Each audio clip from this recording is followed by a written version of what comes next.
Friends வணக்கம், welcome back to my channel. இன்றைக்கி நம்ம சேனலில் ரொம்பவே இம்பார்ட்டண்ட்டான ஒரு டாபிக் பார்க்க போகிறோங்க. அது என்னென்னு பார்த்தீங்கன்னா, கர்ப்ப காலத்தில் கர்ப்பிணி பெண்கள் கேட்கக்கூடிய மற்றும் கேட்கக்கூடாத வார்த்தைகள் என்னென்ன அப்படின்னு நம்ம பார்க்கலாங்க. வீடியோக்குள்ளே போகிறதுக்கு முன்னாடி நம்ம சேனலில் ஃபஸ்ட் டைம் பார்க்குறீங்கன்னா சப்ஸ்கிரைப் பண்ணிக்கோங்க, கூட பெல் ஐக்கனை கிளிக் பண்ணிக்கோங்க. கண்டிப்பாக நம்ம போகிற எல்லா வீடியோஸும் உங்களுக்கு யூஸ்ஃபுல்லாக இருக்கும். வாங்க வீடியோக்குள்ளே போகலாம். குழந்தை கருவறையில் வளரும் பொழுதே வெளியிலிருந்து வரும் சவுண்டை கேட்க ஆரம்பிச்சிருக்கோங்க. கர்ப்பிணி பெண்ணோட மனநிலையை கருவில் வளரும் குழந்தை ரொம்பவே பாதிக்க வாய்ப்புகள் இருக்குது. பெண் எப்போதும் சந்தோஷமாக இருக்கணும். கர்ப்பிணி பெண் இருக்கும் இடத்துலையும் சரி, கர்ப்பமாக இருக்கும் அந்த நேரத்துலையும் சரி, சில வார்த்தைகள் பயன்படுத்துவதை நம்ம நிறுத்திக்கிறது ரொம்பவே அவசியங்க. இதனால் கர்ப்பிணி பெண்ணும் மனதளவில் பாதிப்படையலாம், அவங்க வயிற்றில் வளரும் குழந்தையும் இது பாதிக்கலாம். அதனால் அவங்க தினமும் சில விட்டுற கேட்கவும் சொல்லவும் வேணும். அதே மாதிரி சில வார்த்தைகளை கேட்கவும் கூடாது. சரி வாங்க, இப்போ கர்ப்பிணி பெண்கள் கேட்கக்கூடாததை பார்க்கலாங்க. ஃபஸ்ட்டு ஒன் பார்க்கும்போது, இந்த பிரசவத்தின் போது வலி அதிகமாக இருக்கும், நீ தாங்கிப்பியா அப்படி இப்படின்னு யாரும் கர்ப்பிணி பெண்ணிட்ட பேசக்கூடாது. ஒருவேளை பேசினாலும் நீங்கள் கேட்காதீங்க. நீங்கள் கேட்கலனாலும் உங்கள் ஆள் மனசில் அது பதிஞ்சிடும். அதனால் அது உங்கள் மனசை பாதிக்கும். நீங்கள் அதை பற்றி யோசிச்சுட்டு இருப்பீங்க. உண்மையிலே பிரசவம்ன்றது ஒரு புனிதமான விஷயம். அதே மாதிரி ரொம்ப ரசிக்கக்கூடியதும் கூட. நீங்கள் அதனால் அதை பற்றி பயப்படக்கூடாது. அந்த வலியும் அந்தளவுக்கு இருக்காது. நீங்கள் கரெக்டாக ஆக்டிவாக இருந்தீங்கன்னா வலியே இல்லாமல் ஈஸியாக நார்மல் ஆகும். அதே மாதிரி வலி இல்லாதனால தான் அந்த காலத்திலலாம் 10-15 குழந்தைகளை அசால்ட்டாக பெற்றெடுத்து ஒரு வருஷத்தில் ஒரு குழந்தை வந்துக்கிட்டே இருப்பாங்க. அது ஏன் அப்படின்னா, பெண்கள் உண்மையிலே ரொம்ப ஸ்ட்ராங்கானவங்க. அதனால் நீங்கள் எதை பற்றி யோசிக்காமல் பாசிட்டிவ் திங்கிங் மட்டும் யோசிங்க. நீங்கள் மனதளவில் ஸ்ட்ராங்காகவும் எக்ஸசைஸ் வாக்கிங்லாம் போனீங்க அப்படின்னா ஈஸியாக நார்மல் ஆகிடும், பெயினே இல்லாமல். ஓகேவா? இரண்டாவது பார்த்தீங்கன்னா, ஒவ்வொரு பெண்ணுக்குமே ஒவ்வொரு மாதிரியான வயிறு இருக்குங்க. அதுக்காக வயிறு சின்னதாக இருக்குது, 7 மாதம் வரை உனக்கு வயிறே தெரிலன்னு மற்றவங்க ஏதாவது சொன்னாங்கன்னா நீங்கள் கண்டுக்கவே கூடாதுங்க. வயிறு சின்னதாக இருக்கிறதுக்கு சிலரோட உடம்பு வாகும் ஒரு காரணமாக இருக்கலாம். ஸ்கேன் பண்ணும்போது உங்கள் குழந்தை ஆரோக்கியமாக இருக்குது டாக்டர் சொல்லிட்டாங்கல்ல, மற்றவங்க எது சொன்னாலும் நீங்கள் அதை கண்டுக்காதீங்க. மாதம் பரிசிக்கும் டாக்டர் மட்டும் கரெக்டாக சொன்னால் போதும். நீங்கள் அதனால் பயப்பட வேண்டாம். அதே மாதிரி மூன்றாவது, முடியாது, கஷ்டம், தோத்துருவ, நஷ்டம் அப்படின்ற வார்த்தைகளை நீங்கள் பேசக்கூடாது. அது மாதிரி யாராவது பேசினாலும் அதை கேட்காதீங்க. கருவில் இருக்க குழந்தைக்கும் இது பதிவாகுங்க. இந்த வார்த்தைகளை மட்டுமே அவங்க மைண்ட்லேயே பதிச்சுப்பாங்க. அதனால் அவங்களோட குணாதிசயங்கள் மாற வாய்ப்பு இருக்குது. ஸோ கவனமாக இருங்க. நான்காவது, கர்ப்பிணி பெண்ணே மற்றவங்க சொல்கிறத வச்சு வயிறு பெருசாக இருக்குது அதனால் பெண்ணு இல்லை ஆணா அப்படின்னு நினச்சி எதையும் நீங்கள் மனசை போட்டு குழப்பிக்க கூடாதுங்க. ஏன்னா நீங்களே ஏதோ ஒரு குழந்தைய நினச்சி மனசில் ஆசையை அதிகரித்து வச்சுப்பீங்க. வேறு குழந்தை பிறந்தது அப்படின்னா மனதளவில் பெண் பாதிக்கப்பட வாய்ப்புகள் இருக்குது. அதனால் அந்த சம்மந்தப்பட்ட பெண்ணும் சரி, அவங்க சுற்றி இருக்கவங்களும் சரி, வயிறை வச்சோ அதுக்கப்புறம் ஜெண்டரை வச்சோ எதுவும் பேசிக்க வேண்டாம்.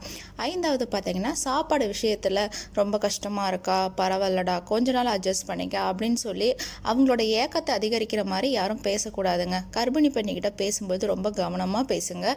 இது கர்ப்பிணி பெண்ணோட மனதை ரொம்பவே பாதிக்கும். அவங்க என்னதான் இருந்தாலும் நான் அதை இல்லை பரவாயில்ல அப்படின்னு அவங்க கேட்டுப்பாங்க. பட் உள் மனசில் அவங்க அதை யோசிச்சுக்கிட்டே இருப்பாங்க.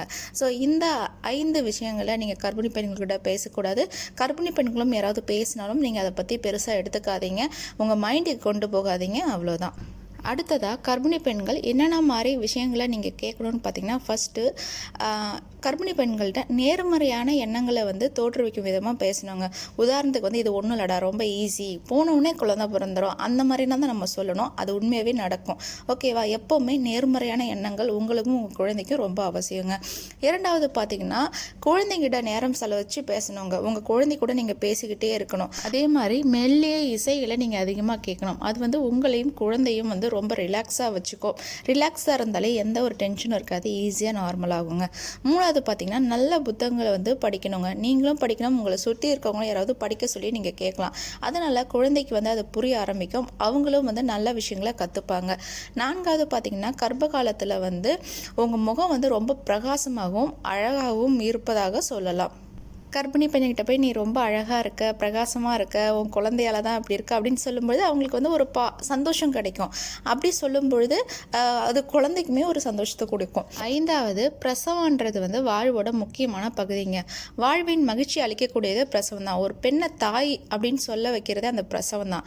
அதனால் அதை பற்றி நம்ம பயப்பட தேவையில்லை. அது இயற்கையின் படைப்பு, கடவுளோட அன்பளிப்பு, எல்லா பெண்களாலையும் பண்ண முடியும். அதனால தான் பெண்கள் உண்மையாகவே தைரியமானவர்கள் தான். கடவுள் நம்மக்கிட்ட அந்த ஆயுதத்தை கொடுத்துருக்காரு. அதனால் நீங்கள் தைரியமாக இருங்க. உங்களுக்கு ஒரு குட்டி தேவதையோ இல்லை இளவரசனோ இளவரசியோ உங்கள் கையில் வந்து கிடைப்பாங்க. ஸோ பயப்பட தேவையில்லை அப்படின்னு நீங்களும் சொல்லணும். அந்த பெண்ணும் மனதுக்குள்ளே அதை வந்து திங்க் பண்ணணும். ஓகேவா? 6வது பார்த்தீங்கன்னா சில மந்திரங்கள் இருக்குங்க, சுவாமி மந்திரங்கள். அதுக்கப்புறம் வந்து அதை மனதை மகிழ்விக்கும் வாசகங்கள், அப்புறம் நல்ல எண்ணங்களை ஏற்படுத்துகிற வாசகங்கள், அதை தினமும் நீங்கள் சொல்லணுங்க. கர்ப்பிணி பெண்களையும் அவங்க குழந்தையும் பாதுகாக்கிறதுக்குனே ஒரு கடவுள் இருக்காங்க. அவங்க பார்த்தீங்கன்னா கர்ப்பரக்ஷாம்பிகை அப்படின்னு சொல்லிட்டு அவங்களுக்குன்னு ஒரு ஸ்லோகன் இருக்குங்க. அதை வந்து எல்லா ஹாஸ்பிட்டல்லையும் டாக்டர்ஸே கொடுப்பாங்க. என்னோட டாக்டரே எனக்கு அந்த வந்து ஒரு கார்டு கொடுத்து இதை டெய்லி படிமா சுகப்பிரசவம் ஆகும்னு சொன்னாங்க. அதை நான் கண்டிப்பாக இது கூட அட்டாச் பண்ணுறேன். நீங்களும் தேடி இந்த ஸ்லோகனை சொல்லிக்கிட்டு இருங்க. நான் இதை சொல்லிக்கிட்டு இருப்பேன் டெய்லியும் வந்து 2 times 3 times. எப்போல்லாம் எனக்கு டைம் கிடைக்குதோ, எப்போல்லாம் வந்து உங்கள் மனசு ஏதாவது நெகட்டிவாக யோசிக்குதோ அப்போல்லாம் நீங்கள் இதை எடுத்து படிக்கும் பொழுது உங்களுக்கு ஈஸியாக வந்து மைண்டோ பாசிட்டிவ் திங்கிங் வரும். அதை மாதிரி சுகப்பிரசவம் ஆகும். கடவுள் நம்பிக்கை நம்மளுக்கு அதிகமாகுங்க. அந்த கடவுள் பார்த்திங்கன்னா கர்ப்பரக்ஷாம்பிகை. அவங்க வந்து ரொம்ப பவர்ஃபுல்லான கடவுளுங்க. அவங்களுக்குன்னு ஒரு பெரிய வரலாறே இருக்குது. கண்டிப்பாக நீங்களும் அதை தெரிஞ்சுக்கோங்க.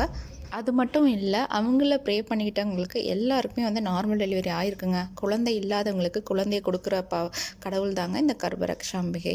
இவங்க கோயிலுக்கு போய் நிறைய பேர் வேண்டுதல் நடத்தி நிறைய பேருக்கு வந்து எல்லாமே நல்லதாக நடந்திருக்கு.